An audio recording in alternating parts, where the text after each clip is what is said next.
Mbola ao anatin'ny fifampitondrana mivavaka hatrany isika ko manasa anao ary mba hiombona mivavaka zay tanterana. Raha ny tsara indrindra sy any an-danitro misaotra anao hatrany izahay. Satria mbola omenao tombontsoa ao anatin'izao fifampitondrana mivavaka izao. Mangataka ary izay famelan-keloka avy aminao mba hanananay fiadanam-po. Ary ao anatin'izao fifampitondrana mivavaka izao dia manonona manokana ny namanay tantely izahay.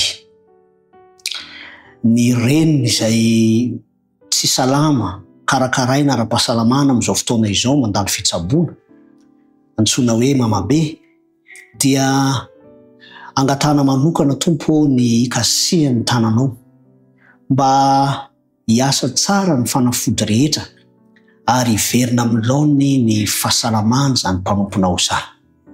Ny namanay tantely ihany koa dia manana fikasana manokana, antom-bavaka manokana tiana hoentina eo aminao izay fantatrao izany Tompo, koa toavy aminy ny faniriny ianao mahalala fa ny angatahanay dia mba homemboninahitra ny anaranao ary izy kosa ahita fifaliana amin'ny anaran'i Jesosy Kristy. Amen.